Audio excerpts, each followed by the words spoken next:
আজি ৰংমেলা টিভিৰ কাৰণে বহুত গৌৰৱৰ দিন। আমি আজি আৰ্টিষ্ট গিল্ডত আফতাই আয়োজন কৰা এই ফটো এক্সিবিশ্যনত আমি দুজনকৈ মহান ব্যক্তিক লগ পাইছোঁ। পুৰুষা ব্যক্তি ফটোগ্ৰাফী এয়া হ'ল মাননীয় শ্ৰীযুত বীৰেন সিংহদেৱ ডাঙৰীয়া। তেখেতকতো অসমৰ মানুহে বা ভাৰতবৰ্ষৰ মানুহে চিনিবলৈ আৰু বেলেগকৈ ক'বলৈ কোনো প্ৰয়োজন নাই। গতিকে সিংহ ডাঙৰীয়াক আপোনাক আমি ৰংমেলা টিভিৰ ভৱিষ্যত প্ৰজন্মৰ কাৰণে এই ফটোগ্ৰাফী বা আৰ্ট বা এনেকুৱা ধৰণৰ প্ৰদৰ্শনবিলাকে কেনেকুৱা ধৰণে অনুপ্ৰাণিত কৰে, এই ক্ষেত্ৰত আপোনাৰ অভিজ্ঞতাৰ পৰা অকণমান ক'বলৈ অনুৰোধ জনাইছোঁ। আফতা মানে আছুদেৱ আমাৰ খুব মানে অসমৰ এজন বৰেণ্য শিল্পী আৰু আমাৰ গুৰুৰ নিচিনা আছিল। আচলতে আমি মানে নিজৰ সন্তানৰ নিচিনা আছিলোঁ। গুৱাহাটী আৰ্টিষ্ট গিল্ডৰ প্ৰতিষ্ঠাপক এজন মানে বেণু মিশ্ৰ আছুদাহঁত প্ৰতিষ্ঠাপক, আমিও সদস্য আছিলোঁ, কিন্তু আমাক লৈ পেলাই গুৱাহাটী আৰ্টিষ্ট গিল্ড প্ৰতিষ্ঠা হৈছিল। কিন্তু আজিৰ এই আছুদাৰ ফাউণ্ডেশ্যনৰ নামত আফতা এই স্কুল অফ আৰ্ট এণ্ড ফটোগ্ৰাফীৰ এই অনুতোষ মানে আছুদাৰ ল'ৰা, কিন্তু ল'ৰা হ'লে কি হ'ব, আমি ভাইৰ নিচিনা, মোৰ একদম সৰু ভাইৰ নিচিনা আৰু সাংঘাতিক চেঞ্চিটিভ, সংবেদনশীল। গতিকে তেওঁ আচলতে গোটেই স্কুলখনৰ গোটেই পৰিচালনাৰ পৰা আদি কৰি যিখিনি মানে 4জনীয়া এই ছোৱালী 3জনী, গীতাঞ্জলি, জাহ্নৱিকা আৰু চেমন্তিকা আৰু স্নেহালতা, এই 4জনী মানে উঠি অহা প্ৰজন্মৰ ফটোগ্ৰাফী ষ্টুডেণ্ট হয়। কিন্তু তেওঁলোকৰ এই কাম ইয়াতে লৈ পেলাই এখন প্ৰদৰ্শনী পাতিছে আৰু আয়োজন কৰিছে, আৰু বিভিন্ন ধৰণে তেওঁলোকে মানে চাৰিওফালে গোটেই যে মানে যিমান পাৰে তেওঁলোকে এটা জাৰ্ণি আৰম্ভ হৈ গ'ল। অনুতোষৰ তত্ত্বাৱধানত তেওঁলোকে বহুখিনি কথা তেওঁলোকে শিকিবলৈ পাব, জানিবলৈ পাব। আৰু আটাইতকৈ ডাঙৰ কথা যে এটা দৃষ্টি, আমি আচলতে পৃথিৱীখন আমাৰ সন্মুখত থাকে, আমি পৃথিৱীখন কেনেকৈ চাম, কেনেকৈ আচলতে আমি পৃথিৱীখন চালে আমি আচলতে কেইবা তৰফত থাকে, বিশেষকৈ 2টা তৰফ আমাৰ সাধাৰণতে থাকে। এটা হ'ল বাহিৰৰ তৰফ আৰু এটা হ'ল ভিতৰৰ লেয়াৰ বুলি কয়। এইটো এটা মানে বাহিৰৰ এইটো লেয়াৰ এটা আছে আৰু ভিতৰৰ এটা লেয়াৰ আছে অন্তৰ্মুখী। ভিতৰৰ লেয়াৰটো হ'ল অন্তৰ্মুখী, এটা ফলৰ ৰং আৰু ফলটোৰ ৰং লৈ পেলাই মানুহে এইটো ফল এনেকুৱা। কিন্তু যেতিয়া বাকলিটো এৰুৱাই পেলাই ভিতৰটো চাব, তাত ৰস, টেষ্ট, এই গোটেই বস্তুখিনি আছে। সেই বস্তুটোৱে হ'ল আচলতে আমি বাহিৰৰ ৰং আৰু আকাৰ, তাৰ মুভমেণ্ট, তাৰ গতিশীলতা, কম্পজিশ্যন, কেনেকৈ সজাইছোঁ, কেনেকৈ চাইছোঁ, কি বস্তুখিনিক আমি প্ৰাধান্য দি পেলাই, গুৰুত্ব দি পেলাই আমি আচলতে এখন ছবিৰ ফ্ৰেমিং কৰোঁ। এটা শ্বট মানে এটা বিষয়, এটা একদম আটাইতকৈ সংবেদনশীল পৰ্যায় এটাক আচলতে তেওঁলোকে মানে তুলি ধৰিব খোজে। আৰু সেইটোৰ কাৰণে এটা মানে বহুত সময়ত দেখিছোঁ যে ফটোগ্ৰাফীটো এটা হ'ল এটা স্মৃতি ৰোমন্থনকাৰী এটা নহয়, গুণ এটা আছে। মানে ছবিখন আমি তুলি পেলাই যেতিয়া ছবিখন প্ৰিণ্ট কৰি পেলাই বাহিৰত ওলাই পেলাই আমি যেতিয়া চাম, তেতিয়া আপুনি যিটো বিষয় বস্তু লৈ পেলাই আপুনি এখন ছবি আপুনি তুলিলে, সেই ছবিখনৰ লগত প্ৰতিটো বস্তুৰ এটা গুণ থাকে। যেনে এটা বতৰৰ গুণ আছে, এজাক বৰষুণৰ গুণ, প্ৰখৰ ৰ'দৰ গুণ, এই ৰ'দবিলাক য'ত পৰিছে সেই বিষয় এই উপাদানবিলাকৰ এটা গুণ ওলায়। মাটিত বৰষুণ পৰিলে এটা বেলেগ গুণ, বগা হ'লে বেলেগ গুণ, আৰু টান মাৰিলে যেতিয়া একদম প্ৰতিটো ঠাইত প্ৰতিটো মানে উপাদানৰ এটা নিজস্ব গোন্ধ এটা থাকে। আমি যিকোনো এটা ঠাইত গ'লে সেই ঠাইত এটা গোন্ধ লৈ উভতি আহোঁ, আমি মনত নাৰাখোঁ, ইমান প্ৰয়োজন নাথাকে। কিন্তু আমি যদি উভতি পেলাই যদি খুব মানে গভীৰভাৱে যদি অনুধাৱন কৰিম, যে তাৰে এটা আকাৰ দেখিম, এচটা ক'ৰবাত পানী আছিলে, পানীখিনি বুকুৰ মাজত আহি যায় তাতে আকাৰবিলাক থাকে এখন পাহাৰ থাকে ভৈয়াম থাকে কিবা কিবি ঘৰ আৰু আটাইতকৈ ডাঙৰ কথা হ'ল আমি মানুহ দেখোঁ জীৱ জন্তু দেখোঁ গছ বিৰিখ দেখোঁ এই গোটেই আয়তনবিলাকক আমি প্ৰতিটো বস্তু একদম সূক্ষ্মভাৱে আমিতো নিৰীক্ষণ নকৰোঁ কিন্তু এজন ফটোগ্ৰাফাৰে তেওঁলোকে প্ৰতিটো বস্তুৰ মাজত একদম সূক্ষ্মভাৱে সেই ইনাৰলি লেয়াৰটো মানে প্ৰতিষ্ঠা কৰাৰ কাৰণে তেওঁলোকৰ প্ৰয়াস থাকে আৰু মই ভাবোঁ যে এই যে আজিৰ যিখন প্ৰদৰ্শনী মই দেখিছোঁ মই যদি মানে জাষ্ট এটা যদি মই চাৰিওফালে যদি মই চকু ঘূৰাই চাওঁ এই চকু ঘূৰাই চালে এই ছবিখিনিৰ মাজত এটা মই বিশেষ ধৰণৰ এটা মানে তাৎপৰ্য এটা দেখোঁ সেইটো হ'ল এই ছবিখিনিৰ মাজত এটা যেন ক'ৰবাত কষ্ট লুকাই আছে এই যে ব্যস্ততা এইখিনিতো কষ্টকৰ এই যে ব্যস্ততা এই জাৰ্ণিটো বৰ কষ্টকৰ হয় ব্যস্ত জীৱন যাত্ৰাটো মানুহে মানে উদযাপন নহয় এই আচলতে তাক মানে উদযাপন কৰাটো বেলেগ বস্তু হয় মানে য'ত সুখ দুখ কৰোঁ অনুভৱী স্তৰবিলাক থাকে দুখটো উদযাপন নহয় এতিয়া আপোনালোকৰ নিশ্চয় অনুভৱ হৈছে যে ছবিখন প্ৰত্যেকখন ছবি আপুনি কৈছেই যে প্ৰত্যেকখন ছবিয়েই এটা এটা কথা কৈছে প্ৰত্যেকজন শিল্পীৰে এটা আত্ম উপলব্ধি মানে এটা স্বীকৃতি পাইছে এইটো আচলতে গোটেই কামৰ মাজত তেওঁলোকে নিজক উপলব্ধি কৰিছে আৰু কামটো মানে এনেকুৱা বস্তু হয় মানে এটা অস্থিৰতা থাকে কামটো কৰিলোঁ ভাল নে বেয়া হ'ল এই অস্থিৰতাৰ পৰা আৰম্ভ হয় এক্সিবিশ্যনখন পাতিলোঁ তাৰপিছত আৰু কিবা লাগিছিল নেকি আমি ইমান নজনাকৈ বস্তুবিলাক থাকি যায় যিমানে ডাঙৰ কাম মই এতিয়া কাম কৰি থাকোঁ স্কাল্পচাৰ কৰোঁ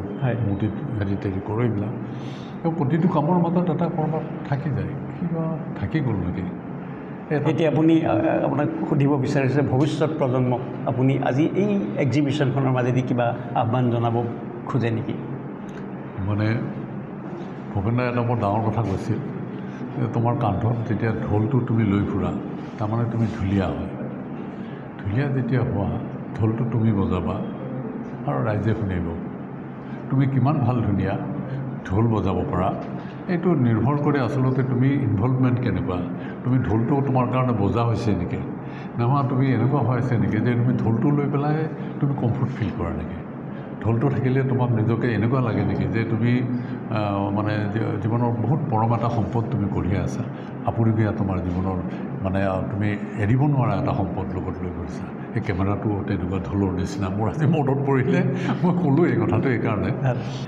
ভাল ঢুলীয়া হোৱাটো তুমি নিজক নাভাবিবা মানে মই ক'ব বিচাৰিছোঁ যে মানুহৰ আত্মিক সম্পৰ্কটো কেনেকৈ কামৰ লগত আহে এটা দীঘলীয়া প্ৰচেছ ইয়াৰ অন্তহীন প্ৰচেছ কোনো মানুহে পৰিপূৰ্ণ হোৱা নাই লেন্সখনৰ মাজেদি তেওঁলোকে গোটেই মানে আৱেগ আৰু অনুভৱখিনিক চকুৰ মাজেৰে তেওঁলোকে ধৰিব আৰু যেতিয়া মানে কেমেৰামেনজন মানে পগলাও নিচিনা হয় অস্থিৰ হৈ যায় এই বৰষুণ ক'ত যাওঁ এতিয়া বৰষুণ তেওঁ বৰষুণ জাক পৰিছে বৰষুণ জাক এনজয় নহয় বৰষুণ জাকত অন্য যিখন মানে পৃথিৱীত বসবাস কৰি থকা গোটেই উপাদানবিলাকৰ লগত কেনেকৈ বস্তুবিলাকৰ মানে সংযোগ ঘটি থকা সেই হেৰিবিলাকত কোনোবাই বৰষুণত তিতি আনন্দ কৰিছে কিবা কৰিছে কোনোবাই কষ্টত ভুগি আছে এই গোটেই বস্তুবিলাক বৰষুণে কোনোবা ঘৰটো উটাই লৈ গৈছে সেই বস্তুবিলাক ঠিক আছে বহুত ধন্যবাদ দাদা আপোনাক আকৌ লগ পোৱাৰ ইচ্ছা থাকিল চমুকৈ আফটা আশুদেৱ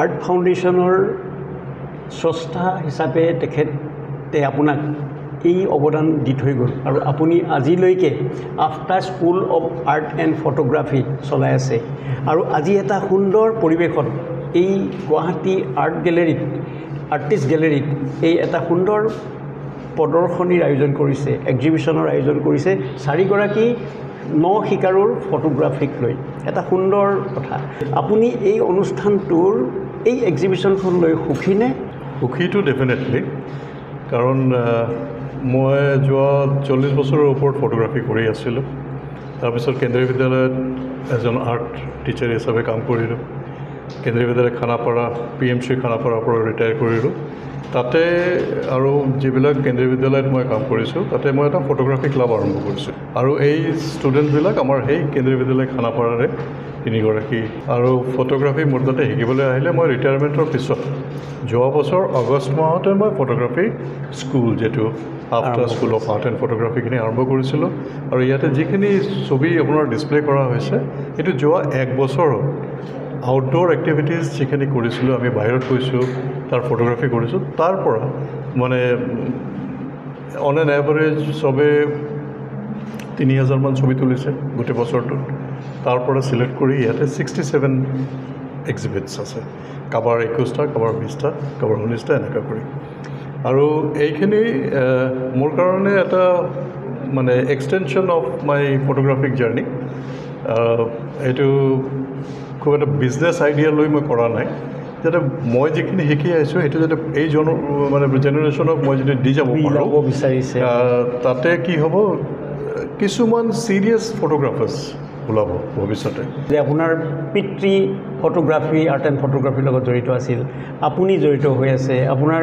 পৰিবাৰ জড়িত হৈ আছে আপোনাৰ সন্তান দুটি জড়িত হৈ আছে আমি জানিবলৈ পাইছোঁ এইটোতো গৌৰৱৰ কথা যে আজি পৰ্যন্ত আপুনি ইমান সুন্দৰ এটা পৰিৱেশত এনেকৈ কাম কৰি আছে এইটো ক'বলৈ গ'লে আমি অসমত বোধ কৰোঁ আমাৰ ফেমিলিটো একমাত্ৰ ফেমিলি যিটো 3rd জেনেৰেশ্যনলৈকে গোটেইকেইজনে আৰ্টিষ্ট খুব সুন্দৰ কথা আৰু অসমত থাকি কেনে ছবি আঁকি আছে মোৰ মা কলাভৱন শান্তিনিকেতনৰ পৰা ফাৰ্ষ্ট বেচ চাৰ্টিফিকেট কোৰ্চ নন্দলাল বোস আৰু ৰামকিংকৰৰ ডাইৰেক্ট ষ্টুডেণ্ট আৰু দেউতা নিজে শিকি নিজে পেইণ্টিং কৰিছিলে one of the পায়নিয়াৰ artist of Assam তাৰপিছত মোৰ মিছেছ শান্তিনিকেতনৰ পেইণ্টিঙৰ গ্ৰেজুৱেট মই বৰোদাৰ পৰা কৰিলোঁ মোৰ ছোৱালী বৰোদাৰ পৰা কৰিছে এণ্ড মাষ্টাৰ্ছ ইয়াতকৈ গৌৰৱৰ কথা কিবা আছে জানো আমাৰ ৰংমেলা টিভিৰ যিসকল দৰ্শক শ্ৰোতাই আজি এই অনুষ্ঠানটো উপভোগ কৰি আছে তেখেতসকলে জানি নিশ্চয় সুখী হ'ব গৌৰৱবোধ কৰিব অসমৰ এগৰাকী সন্তানে এটা পৰিয়াল কেনেকৈ আৰ্ট এণ্ড ফটোগ্ৰাফীৰ লগত জড়িত হৈ আজি পৰ্যন্ত তেওঁলোক আগবাঢ়ি গৈ আছে আৰ্টৰ লগত আৰ্ট এণ্ড ফটোগ্ৰাফীটো অকল ময়ে কৰোঁ মোৰ কাৰণে ফটোগ্ৰাফীটো এটা পেশ্যন আৰু মই যেতিয়া আৰম্ভ কৰিছিলোঁ 1983 তেতিয়া DSLR নহয় তেতিয়া SLR কেমেৰা আছিলে আৰু মই ক'ব লাগিব যে 2গৰাকী আমাৰ অসমৰ আৰ্টিষ্ট মানে ফটোগ্ৰাফাৰ নহয় আৰ্টিষ্ট আমাৰ ধ্ৰুৱ ডেকা আৰু প্ৰণৱেন্দু বিকাশ ধৰ এই 2গৰাকী মানুহ মোক ফটোগ্ৰাফী মানে কেমেৰাখন হাতত তুলি দিছিলে যে ফটোগ্ৰাফী কৰা তাৰপিছত মই যেতিয়া বৰোদাত গ'লোঁ সেইটো আৰু সৰুৰে পৰা মই দেউতাৰ এজন খুব ভাল বন্ধু মহম্মদ ছাদুল্লাহ আমাৰ অসমৰ নামী ফটোগ্ৰাফাৰ তেওঁ সদায় আমাৰ ঘৰত আহে যেতিয়া আৰু তেওঁৰ কেমেৰাটো মোৰ এটা এট্ৰেকশ্যন আছিল সেই এট্ৰেকশ্যনটোৰ কাৰণেই চাগে মই পিছত ফটোগ্ৰাফীলৈ মানে বেছি ইণ্টাৰেষ্টেড হ'লোঁ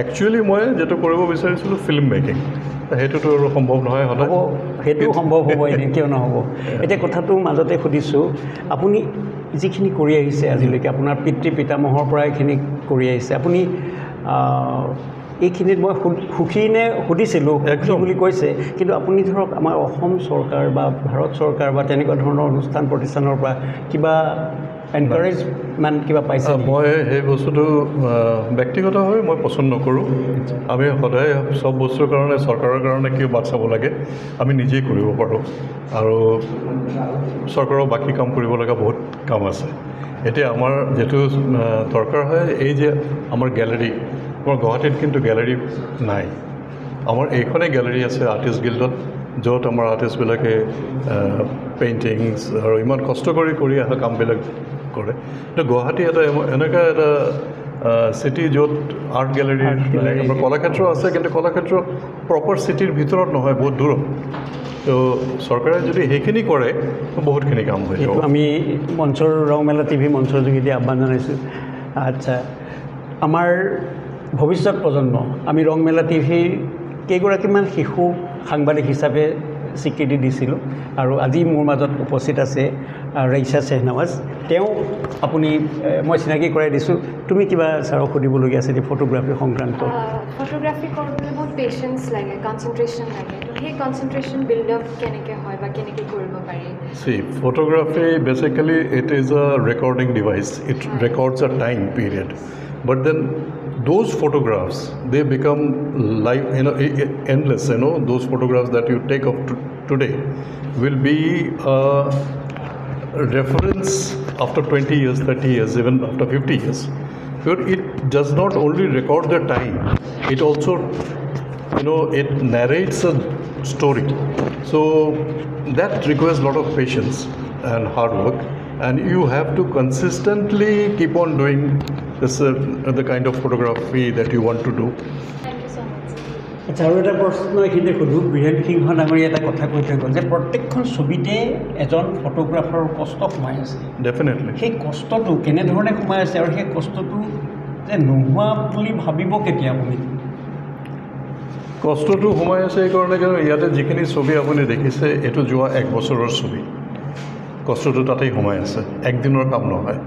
এনেকৈ নহয় যে গ'লোঁ ছবি তুলিলোঁ আৰু আহি গ'লোঁ। আমি বীৰেন্দ্ৰৰ ঘৰতো গৈছোঁ, এজ এ পাৰ্চনেলিটি তেওঁৰ পৰ্ট্ৰেইট ষ্টাডি কৰিছে, বাট সেইটো অলপ সময়ৰ কাৰণে নহয়, 4 ঘণ্টা কমেও বীৰেন্দ্ৰৰ লগত কথা পাতিছে। ইট ইজ নট ডেট কি গৈছে কেমেৰাখন ওলাইছে বীৰেন্দ্ৰৰ ফটো তুলিছে, নহয়। বহুত সময় কথা পাতিলে, বীৰেন্দ্ৰৰ গোটেই লাইফ ষ্টৰিখিনি যিমানখিনি পাৰিছে তাৰ মাজে মাজে ফটো তুলিছে। সেইকাৰণে ফটোগ্ৰাফছবিলাক ইমান ভাইব্ৰেণ্ট আৰু ইমান ধুনীয়া কিছুমান ফটোগ্ৰাফছ হৈছে। এই যে আপুনি আহি সিহঁতৰ আজি পডকাষ্টখন কৰিলে বা ইমান যে দৰ্শক আহি কেনে এপ্ৰিচিয়েট কৰিছে, this is a kind of motivation for all this young, class 9 আৰু 10 11 পঢ়ি থকা ষ্টুডেণ্ট। তাৰ এই আৰম্ভণি, তাৰ 2খন ছবি যদি কোনোবাই কিনি লৈ গৈছে, সেইটো তাৰ কাৰণে গোটেই জীৱনটোৰ কাৰণে এটা মটিভেশ্যন হৈ থাকিল। আৰু ষ্টুডেণ্টৰ এনেকৈ এক্সিবিশ্যন সাধাৰণতে নহয়, কিন্তু মই যেতিয়া কোৰ্চখন ডিজাইন কৰিছিলোঁ তাতে এক্সিবিশ্যনটো ইনক্লুড কৰিছিলোঁ, কাৰণ মই তেনেকুৱা কৰি শিকি আহিছিলোঁ। চ' আজি যিহঁতে এক্সিবিশ্যনখিনি কৰিছে, এইটো it is a life long learning for me. ভৱিষ্যতে যেতিয়া ইহঁতে ফটোগ্ৰাফী কৰিব, মনত কৰিবগৈ ছাৰে আমাক শিকাইছিলে ফটোগ্ৰাফী এক্সিবিশ্যন। ইয়াতে প্ৰত্যেকখন ফ্ৰেমিং আজি যোৱা 4 মাহ 5 মাহ ধৰি ফ্ৰেমিং কৰিছে। আপোনালোকে চাওক, গোটেইকেইটা ফ্ৰেম একে ডিজাইনৰ। This is a learning. এই বস্তুটো আৰু ডিছপ্লে আমি যেনেকৈ কৰিছোঁ, থিমেটিক ডিছপ্লে। ইয়াতে নাইট আছে, then they have a personality, Chandubi, street photography, এনেকৈ কামাখ্যা। এইটো এটা ছিকুৱেঞ্চত আছে, কিন্তু এইটো একদিনৰ কাম নহয়, এইটো কেইবাদিন ধৰি কাম হৈছে। তাৰপিছত আমি ডেলিভাৰেশ্যন ইয়াৰ ওপৰত ডিছকাশ্যন হৈছে। আহকচোন আমি আৰু এজন ফটোগ্ৰাফাৰৰ লগত কথা পাতোঁ। आपका नाम? मेरा नाम स्नेहलता पोद्दार है। आप अभी क्या पढ़ रही हैं? मैं अभी क्लास 10th में हूँ, स्कूल PM श्री केंद्रीय विद्यालय खानापाड़ा। जी, तो आपने जो फ़ोटोग्राफ़ी आपका एग्जीबिशन में आज देखा, हम लोगों ने आपका फ़ोटोज़ इतना अच्छा लगा, तो आपके मन में कब ऐसा ख्याल आया कि आपको मतलब फ़ोटोग्राफ़ी स्टार्ट या आरंभ करना चाहिए? मैंने फ़ोटोग्राफ़ी 1 ईयर अगो स्टार्ट किया था, जब मुझे पता चला कि आफ्ता इंस्टीट्यूशन में एक फ़ोटोग्राफ़ी कोर्स स्टार्ट किया है हमारे रेस्पेक्टेड श्री अंतोष देव सर ने। तो उन्होंने मुझे गाइड किया है पूरे 1 साल में, और ये पूरे 1 साल का मेरा वर्क्स है जो भी इधर है। तो आप फर्स्ट फ़ोटो मतलब शौक़ आपका जो मतलब इंटरेस्ट है कब आया?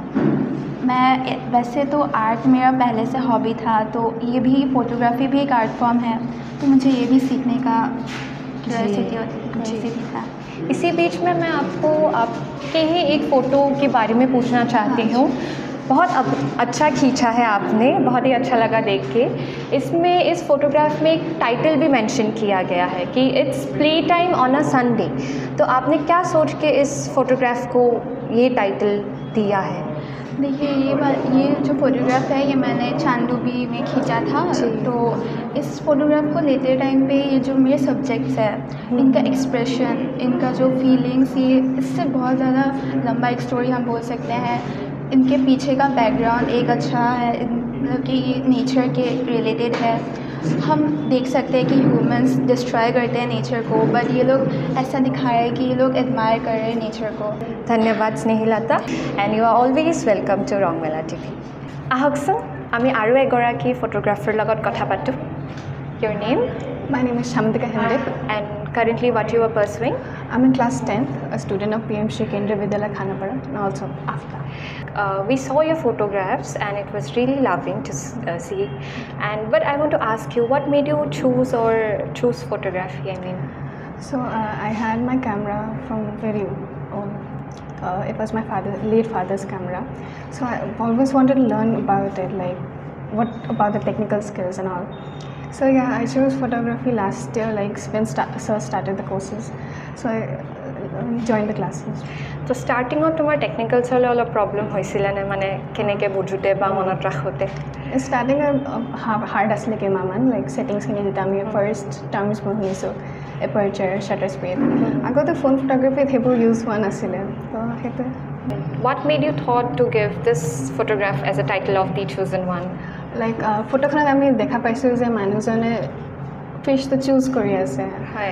তো হেতু মানে like the chosen one, he got chosen that day. Okay, so তুমি যেতিয়া ক্লিক কৰিছা ফটোখন তেতিয়াই তুমি টাইটেলটো ভাবিছিলা নে ইট মেড ইউ টাইম কি ভাবোতে?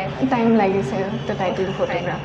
যেহেতু তুমি ক্লাছ 10ত and you are parallelly continuing your photography skills তো তোমাৰ অলপ ডিফিকাল্টি আহিছিল নে about like maintaining studies and about skill? অলপ কম্পেক্ট পৰে লাইক টাইম মেনেজমেণ্টটো বহুত লাগে ফটোগ্ৰাফীটো এইটো নহয় যে অকল এছাইনমেণ্টছন কৰোঁ যে সেইটো কৰিব লাগিব যে আমি নিজৰ সেইটো থওঁ লাইক এভৰি ডে এটলিষ্ট এখন ফটো দুখন ফটো কিবা দেখিলোঁ সেইটো আমি কেপচাৰ কৰিব লাগিব ফটোগ্ৰাফী আৰু ষ্টাডিজ দুটাই একেলগে থ'ব লাগিব আৰু so' how did you maintain both? Maintain ফটোগ্ৰাফীটোতো একদম লাইনত নাই যে মানে এভৰিডে হৈছে মোৰো হৈছে ফটোগ্ৰাফী আৰু পঢ়াটোতো এভৰিডে 10th পিক ষ্টাডি টাইম সেয়ে Thank you so much, Shyamantika, and you are always welcome to our Rangmela TV. Thank you.